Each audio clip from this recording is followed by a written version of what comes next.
Here's every YouTube thumbnail format explained. I'm gonna start with some of the easiest and go all the way to the most genius thumbnail formats ever created on YouTube, so you can take inspiration from it and use it on your next video. Let's start with the comparison thumbnail format. This is when someone's showcasing two similar objects that are unique but are also in the video. Sometimes you have supporting text to emphasize the differences between the two objects. This works so well because it has easy to understand visual clarity and it showcases what is going to be happening in the video. For example, let's just say you're doing a video on if fast food burgers are better than home cooked burgers.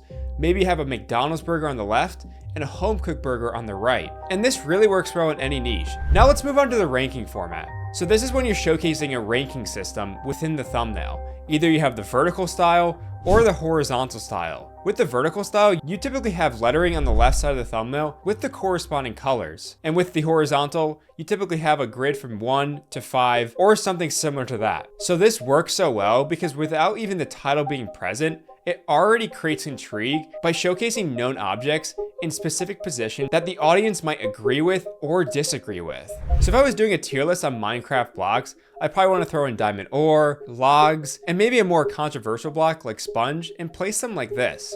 And this really works well in any niche. As long as you're making a video that's centered around ranking items or things, it should do well. Next, let's check out the before and after thumbnail format. So this is very similar to the comparison thumbnail format, but it's showcasing the beginning and the payoff rather than just two random parts of the video. So think rusty to shiny, incomplete to complete. So this works so well because it already satisfies the viewer by showcasing a drastic change in the same object. And if you want to execute this for yourself, make sure you're taking two of the same object and showcasing them in the same angle, same lighting, and ideally the same background. So the only thing that the viewer can focus on is the drastic difference of the actual item. And this can really work well in any niche as long as your video is centered around a progression. So for example, if I am getting rid of acne, or if I am recreating a logo, or if I am improving my baking over time. Now let's talk about the reacting format, which you've probably seen across YouTube. This is when a creator's face is one of the largest elements on the thumbnail, typically on the left or right side. The rest of the space is filled with the thing that they are reacting to. And most times this is a visually clear image that's actually a thumbnail from an outlier video, which is a video that performed really well for a channel. So for example, think of a video where someone's reacting to the world's craziest soccer goals. You would have the reactor's face on the right, and then in the open space you would have someone scoring a crazy soccer goal. So the easiest way to execute this format is by keeping it super simple and breaking the thumbnail down into 2 to 3 main components. One is the face of the creator. This should be prominent and large on the left or right side. The rest of the space should be filled with an image that is not super cluttered and easy to understand what is happening, but also relating well to the video. Now let's move on to the curiosity format, which has been used on YouTube for a very long time. You take a basic image and then you add a circle or an arrow to it to draw the viewer's eye to a specific part. This works so well because it allows you to control where the viewer is looking to increase intrigue on the video. So you might be thinking that this is super easy to execute, but there's actually a lot of viewer psychology around it. Because just placing a red circle or a red arrow anywhere in a thumbnail won't make it more interesting. If anything, it might make it more confusing. So you really have to think about the psychology of the placement. You want to be thinking about bringing attention to something that is there or might not even be there, but it could be there. So for example, let's take this image of a cliff. There's not really anything that's drawing your eye to anything specific here.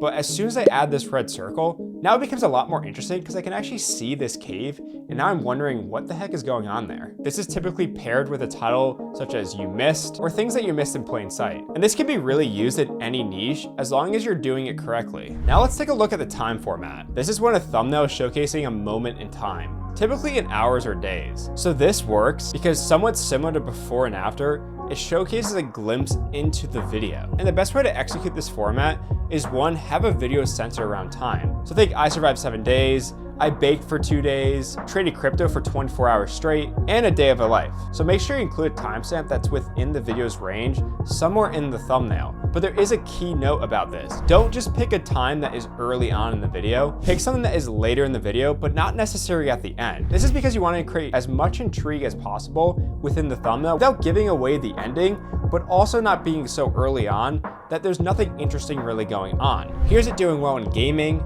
entertainment, finance, and cooking. Now let's dive into the small versus big format. This is when you're showcasing a smaller or bigger object and having the contrasting size next to it. This could either be two of the same objects or two different objects. Sometimes you provide an arrow with text to emphasize the smaller or larger object. This has worked so well because it allows you to see the contrasting size and get a true scale of how big something is or how small something is. So take this thumbnail for example. Let me remove the small object. Now that large object looks normal size, but as soon as I add back that small object, it all of a sudden becomes a lot bigger. This is because you need that contrast to make sense of how big something is. And if you want to do this for yourself, here are some key things you need to take away. Have two objects near each other that are clear and easy to read. In some cases, highlight the smaller one or the larger one with an arrow or text, and keep the background super simple. Now let's get into the POV thumbnail format. This is when it's showcasing a single action from the POV of the creator. Most thumbnails on YouTube are third person,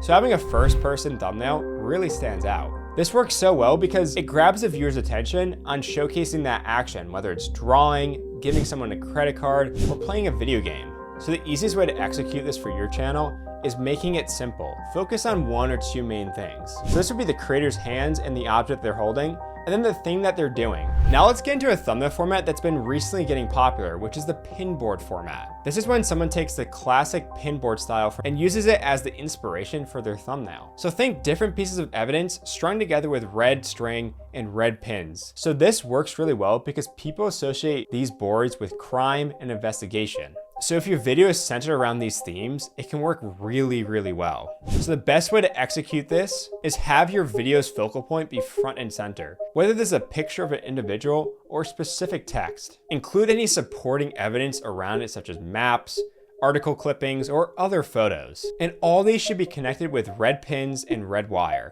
on a cork background. This can really work in a lot of different niches, but you have to be really careful with the type of videos you're making with it. Not every video will work well with this thumbnail. People see these thumbnails and are expecting a specific type of video that deals with investigation or mysteries. And if your video doesn't deliver on that, it could probably hurt it. So think more documentary style videos or videos where you're diving into a complex topic that has a lot of ambiguity around it. Think the title, I Investigated, would work really well for this thumbnail format. And now finally, let's get into the holding object format. So this is a simple, low clutter way to bring a lot of attention to a specific object. And it's typically done with the creator in the back, holding the main object of the video towards the camera so it's super in focus and super large.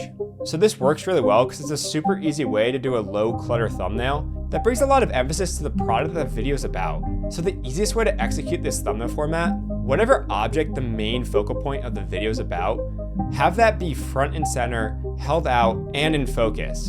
Make sure your background is super simple and uncluttered to not distract the attention of the viewer away from the object at hand. And this could really work well in a lot of different niches that are showcasing products. So tech uses this a lot, same thing with beauty and art. But I've seen it work well in cooking as well, among other niches. Now that you know how to use all these great thumbnail formats, go out and use them as inspiration for your next video. And if you need help finding even more inspiration for your next thumbnail, make sure you go to viewstats.com and check out all the great tools that Viewstats Pro offers.